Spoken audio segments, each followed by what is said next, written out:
Salut et bienvenue sur notre chaîne. Aujourd'hui, découvrez le récit d'une femme dont une erreur a bouleversé sa vie et celle de sa famille. Entre regrets, culpabilité et recherche de rédemption, son histoire est une leçon de vie poignante. Préparez-vous à une montagne russe émotionnelle. Je n'arrive pas à croire que je suis en train d'écrire ces mots. Mes mains tremblent, des larmes roulent sur mes joues. Pourtant, je n'ai pas le choix. J'ai besoin d'aide. Mais avant tout, je dois vous confier quelque chose, une vérité que j'ai du mal à affronter moi-même. Je vous en supplie, ne me jugez pas trop sévèrement. Je sais que j'ai fait une terrible erreur. La culpabilité m'écrase, et je me sens incapable de continuer comme si de rien n'était. Ma vie semblait parfaite. 2 magnifiques enfants, un mari aimant, une maison confortable. Mon mari était attentionné, m'emmenait en voyage, organisait des rendez-vous romantiques. Mais malgré tout cela, je me suis perdue. Je me sentais vide. C'est à ce moment-là qu'il est entré dans ma vie. Il travaillait dans la publicité, vendant des espaces pour un magazine local. Charismatique, charmant, il avait une énergie débordante qui m'a immédiatement captivée. Lorsqu'il m'a invité à déjeuner pour parler affaires, j'ai accepté. Le déjeuner s'est transformé en verre. Ses rires, son regard pétillant, ses mots, tout en lui me faisaient me sentir à nouveau vivante, comme une adolescente. À ses côtés, j'oubliais mes responsabilités, ma routine. Et avant que je ne m'en rende compte, j'étais chez lui. Ce moment d'excitation, d'interdit, m'a donné l'impression de retrouver une part de moi-même.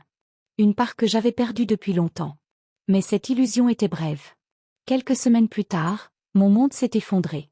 J'ai commencé à ressentir des symptômes inquiétants. Une visite chez le médecin a confirmé mes pires craintes. J'avais contracté l'herpès. L'euphorie s'est transformée en cauchemar. Chaque jour qui passait, la culpabilité me rongeait un peu plus. Mais le pire était encore à venir. Comment avouer une telle vérité à mon mari? Comment lui expliquer que ma quête d'évasion avait mis sa santé en danger?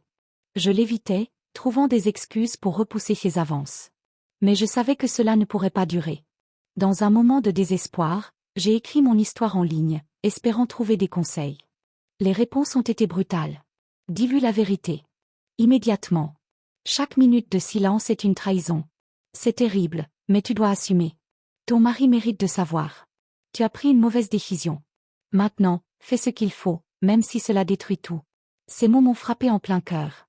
Malgré ces conseils, j'ai choisi de repousser l'inévitable. Pensant pouvoir contrôler la situation, j'ai limité nos rapports intimes, simulant satisfaction tout en me gardant de tout contact risqué. Mais je savais que ce n'était qu'un jeu dangereux, une bombe à retardement. Finalement, je n'ai plus eu le choix.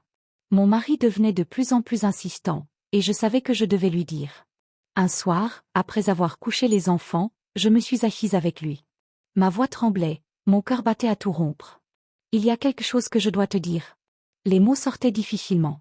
Son visage, d'abord confus, s'est rapidement figé en un mélange de choc et de douleur. Comment as-tu pu nous faire ça? M'a-t-il demandé, les larmes aux yeux. Le lendemain, il est allé se faire tester. Heureusement, les résultats étaient négatifs. Mais cela n'a rien changé.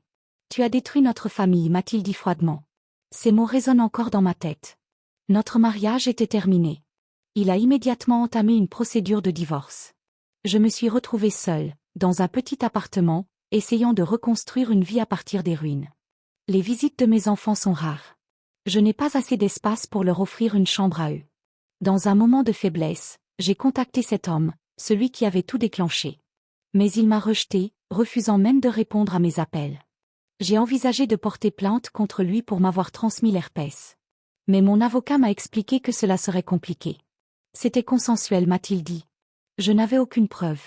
Cette porte s'est refermée, tout comme toutes les autres dans ma vie. Aujourd'hui, je vis avec les conséquences de mes choix. La culpabilité me dévore. Je ne sais pas si je trouverai un jour le pardon de la part de mon ex-mari, de mes enfants, ou même de moi-même.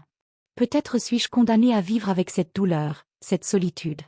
Et vous, que pensez-vous de cette histoire? Peut-on pardonner une telle trahison? Ou est-ce une leçon dure mais nécessaire pour ceux qui prennent des décisions égoïstes? N'hésitez pas à partager vos avis dans les commentaires. Et si cette histoire vous a touché, abonnez-vous pour en découvrir d'autres.